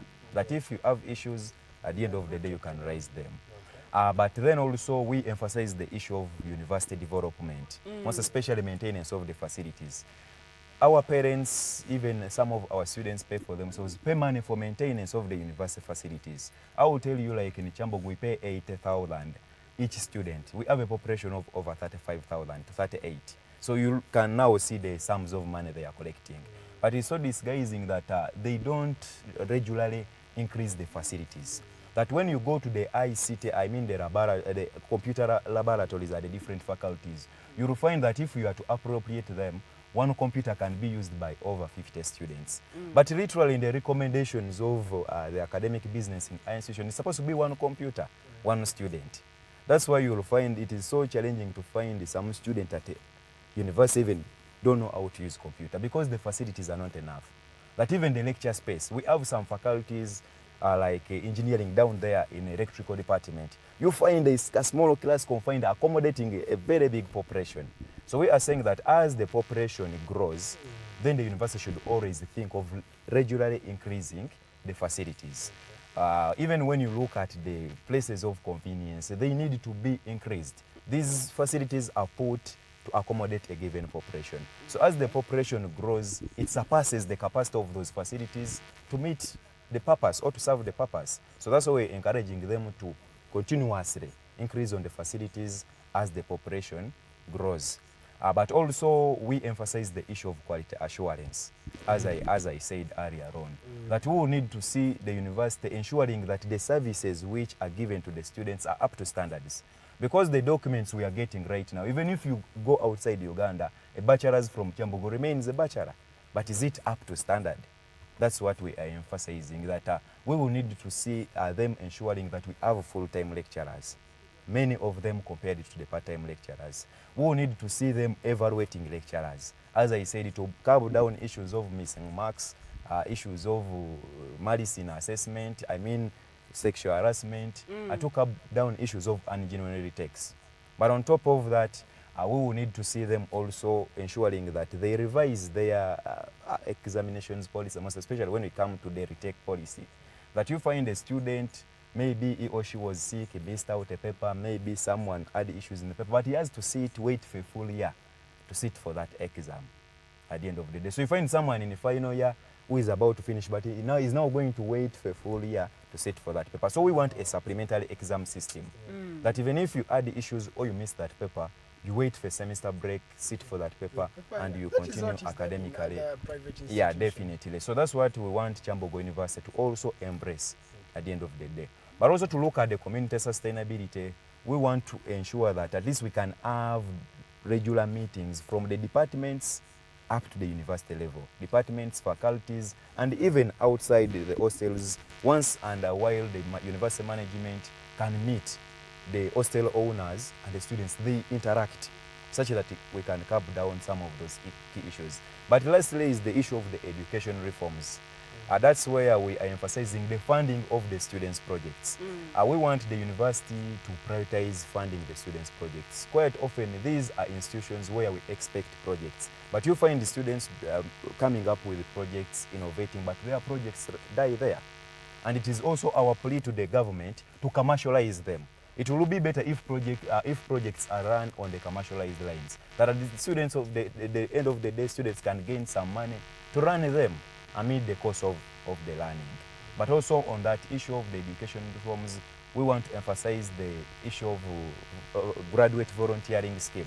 It should be a priority to these institutions and the government. What is that scheme you're talking about? The scheme I'm talking about, that if someone graduates, it should be the responsibility of the university to see that that person is deployed somewhere. That if I'm willing to volunteer, I can come back, maybe here, I do some work. But we have seen the government prioritizing the medical students, that they put them as interns in different hospitals. But we would want also to see these other programs, like engineering. The government runs engineering business. It's having the Ministry of Energy, and what we would want to see them also being prioritized at the end of the day. That's why we are saying that our advocacy is not zeroed within our institutions, but we want also to exploit the outside institutions at the end of the day. Okay, thank you so much, Mbaziira. I would like you to paint a picture of how your cabinet is going to look like. Definitely, my cabinet, it's going to come from the people, as the Constitution says. What is the criteria for you? The criteria, yes, you select from the GRC house. So there are a number of GRCs who have contested, and at the end of the day, you have to select from that group. Do you have a test of preference and you say, this is my boy, I'm going to give him this ministerial position? Definitely, if we do like that, at the end of the day, we are not going to execute. People are not giving me the mandate for pleasure or for leisure. But you have people who have really fought for you, and you know that. Definitely. And they will look at you with this eye like, Mbaziira. People should not. People should not be fighting for me, but they should be fighting for the cause. For your cause. If there is anyone worth the cause, pushing the cause ahead, then that is the best person I will need to work with. Okay. Yeah, and that's how the cabinet will need to be at the end of the day. Aren't you looking at tribes or some? Because that is what many people look at as. Because you're going to say, you may end up looking at people who have your cause and they're all Waganda, and the people will say, Mbaziira, don't see Waganda. Oh no. In a university like Kyambogo, we come from diversity. Yes. And as I said, we want to transform this leadership in a manner that it educates the locals. That if we follow that different groupings, then we are not teaching the nation. Yes. We want to see the way how we can work together. That's why I don't even want to interest myself in a tribal discussion, because at the end of the day, as we are seated here, you cannot tell me, I'm not certain, or at least I have an assurance that not all of us, that our parents are coming from the same tribal groupings. Yes. We are products of intermarriages from different tribes. So we cannot now choose to run issues along those key Tribal areas. basis. That's why we need to integrate, to learn the morals of the different cultures, that we can harmoniously live together. As we finish here, we are going outside to work with different people from different culture institutions, from different religious institutions. So we need to learn how to work together as we foster values that push Uganda ahead other than the individual interests. Yes. How has been the process, the election process? So far. Definitely, as we started it from January, it has not been that bad. What I thank the Almighty is that people really have embraced the message we are talking about. And people have still been awakened. They are coming up to push the cause. Because I've always emphasized that this is not my fight. It is not their fight, but it is a fight for all of us. Even if I choose not to stand, these problems are not going to go away. Even if they choose not to support, the problems are not going to go away. But at the end of the day, still all of us are victims. And so what I thank the Almighty is that people have embraced the campaign and they have embraced the cause. That's why many have been putting in different efforts to ensure that we push this cause to materialize at the end of the day. Though still the challenges we have faced them, but also that has enabled us to learn some different key areas and how to deal with them at the end of the day. How has, like I said, how has been the process? There is money laundering in politics, and you said when you're campaigning, you don't give out money. So, I mean, how have you been able to convince these people? Yeah, definitely. People have what issues which are pressing them. So my mandate is to tell the people to come together and we rise. We understand we have here some agents which are funded by state, some candidates. We know them. These are our brothers. But I'm emphasizing. Giving out money. Yeah, they are giving out money, making ice cream party, making what. But I emphasize, why should I make an ice cream party for someone who even is hustling for tuition? So our problems in Kyambogo University or as a nation are beyond ice cream, are beyond the seats. We cannot belittle the debate of a university education to ice cream. We cannot belittle the debate of the university education to sweets. That's why I emphasize that there is no any way at the end of the day we are going to pursue an advocacy for addressing these problems if at the end of the day we can make that we can think that we can make these people believe in us by giving them or corrupting them. That is corruption or voter bribery. That's why we do emphasize that we don't have that money to buy people, because this is a cause. Why should I buy you now to be part of the cause where you are a victim? Yeah. But Mbaziira, I would you have a challenge of that photo, the thing that your photo is not there right now. How are you going to address that? Because I'm thinking not everybody really knows Mbaziira. Maybe they know the picture and they say, if I see anybody with a beret, I'm going to tick that person. How are you going to address this challenge? Because it's very vital. I don't think that I can underlook university students that you can know a picture and you don't know the name. But most especially this people. Uganda, by the way. It happens. Uganda, but the third person in the race were those votes that were really not that were and the people who are rallying behind us, they have not come because they don't have what to do. But these are people who are having issues pressing them. Actually, they are the people campaigning, telling people there is no photo for Mbaziira for reasons I have explained. And they're making sure they reach to each and every individual. So you're going to make it a style that ticking out and you ticking out. Still, that's what people will have to do. So we encourage them to tick wherever there is a blank space. And I came with over 27 GRCs who are still preaching the same message. And all of these ones don't have photos. They were removed. But we also want to remind the university that they are not above the law. These things will come with repercussions at the end of the day. That's why we don't want to leave any impunity behind. If we could let these things go like that, so many other people to come will fall victims of such. But we have gotten an opportunity to make sure that we put an end to that. Mbaziira, as we come to the end of the show, because it's now I wanted just you to tell 50 us minutes. What does Mfogi stand yeah, for? before he really tells us that. Mbaziira, where do you see yourself 10 years from now? Personally, I'm looking at myself as a world leader. because I'm ceasing to look at myself as maybe a Ugandan or what, but a human being most importantly. So me, I'm not stopping with my activism. Maybe this is a calling from God. So I should continue with my activism to go wherever there is need to campaign for social change and we make sure that things are done in a right way. You'll be there. Okay, Lulian had something to ask you. No, you tell us what M4G stands for. M4G is, I think, a slogan which came from people, but I think it means Mbaziira for Guild, something of that sort. Yeah. Oh, Mbaziira for Guild. That Yeah, is thank you so much. Thank you so Yeah. much, Mr. Mbaziira. Let me Okay. read some of the comments. There is Desire Ample. She's saying, we are proud of you, our president. Angela Patricia Naluja, thank you so much for watching. Muchunguzi Pope Francis, thank you so much for watching. Kambere Colin KC, thank you so much for watching. Tuned in, hashtag M4D. That's where I got the question of M4D. Okay. Tomsime Edwin, thank you so much for watching. Mathew Tomsime, Magala John, Ali Kakembo, thank you so much. Pearls Love, Kiari W. Joseph, thank you so much for watching. Who do you look up to? Who is your role model? My role model is a man in US, is Reverend Jesse Jackson. Why I love him is that he has traversed almost the entire world advocating for change. Even he came in Kenya when there was a crisis of Mai Chibachi. He has gone to the to the Arab community advocating for change. So I feel that's something worthy to be done.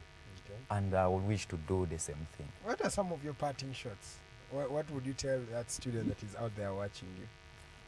Definitely, what I want to send to them is that all of them have the mandate to change the status quo.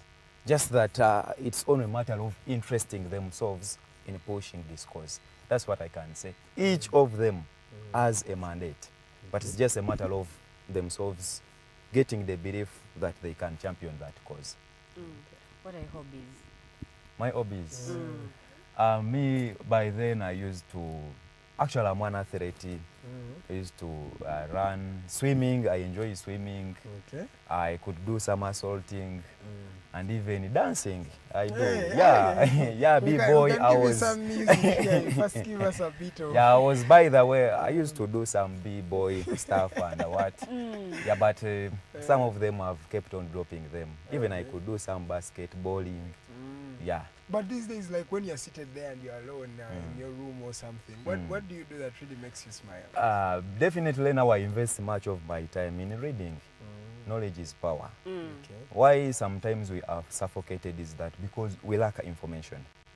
That most of my time I interest them in reading and exploring knowledge in the nation, across the globe, that we, wherever we speak, we can speak from an informed point of view. Okay. And not just on hearsay or rumors. But also knowledge is like a food for the brain. Food Yeah. for the brain, food But- for the soul. That's true, I don't know. But what's your vision to Africa before we go? Definitely it should be the integration as a continent. And What is lagging? What is lagging Africa behind? it has been definitely, in Africa we have a problem. I've seen that most of the countries in Africa, they are handled in a dictatorial manner.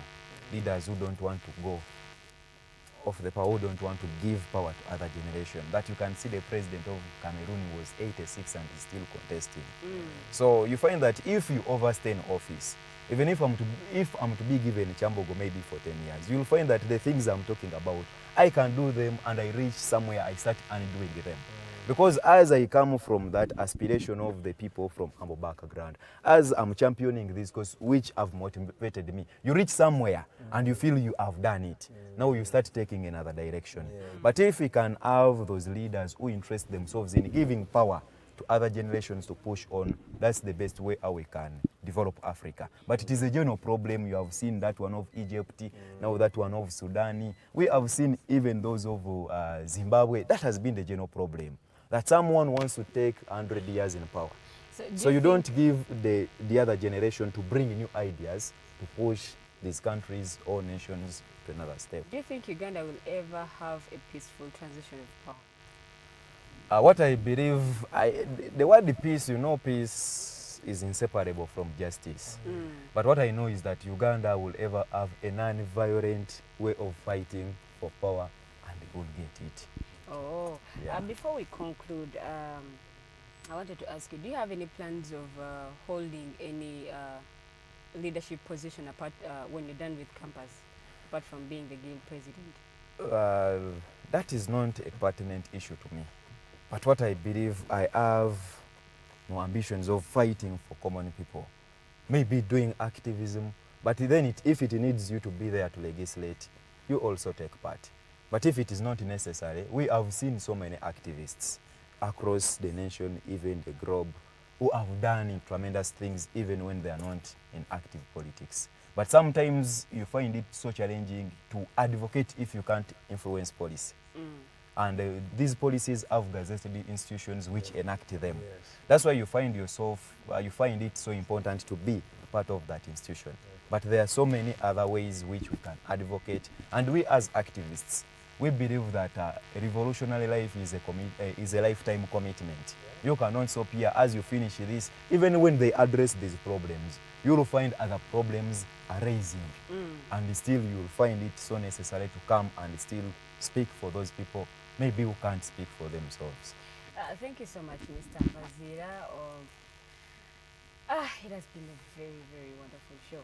I hope you guys have got to learn something out of it. He's a very, very young person, so aba inspiring abandi nnyo era kansubire nti olunaku lw'okulonda munaamulabiranga ddala byayogeddeko bibadde bingi nnyo ensonga z'aba students azitegeera bulungi tubadde mu lulimi luzungu so tugezaako ba breaking it down mu lulimi oluganda byayogeddeko bibadde biyitirivu era ng'ayogedde ku nsonga z'aba students ezirimu aba students nti byagenda okukola tebigenda kukoma mu university mokamoka wabula even outside university okulaba nti abaana ababeera bagraduating ate tebatuula butuuzi wakana mpapula zaabwe wabula abasobola okubeera nga ate nabo bafuna obulamu obulungi n'emirimu emirungi egisobola okubeera nga gibawa ku nsimbi ezisobola okuba nga beebeezaawo.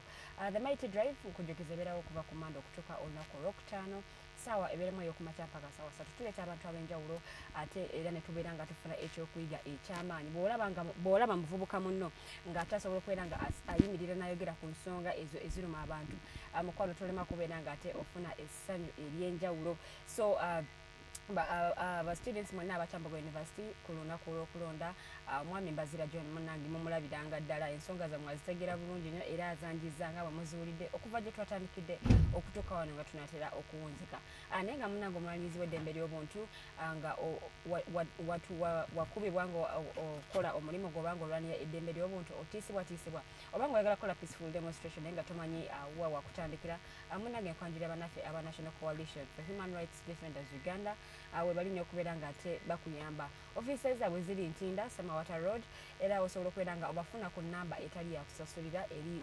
0800 100250 0800100250 yenaba gyosobola okubeera nga ate oyitako nosobola okubeera nga obafuna bulungi nnyo nnyini ddala ne babeera nga ate bakuyamba ennaku z'omwezi zigenda kubeera 26 omwezi guno gwennyini ogwokusatu gwe tulimu the last Friday of March Professor atengera Dr. George Wilson Kanyihamba agenda kubanga alaunchinga akatabo kano ka 3 ku butabo bwe yakawandiika kayitibwa Evolution of Constitutional Law, Public Law and Government. Ke katabo kagenda kubanga alaunchinga ku lunaku ku Imperial Hotel. Tickets za mitwalo 2 era nga ticket eno emitwalo gina 2 gyosasula ofunirako ticket ate era nofunirako n'akatabo ate ako kenyine kagenda kubanga alaunchinga. Guest speaker ye Professor Phil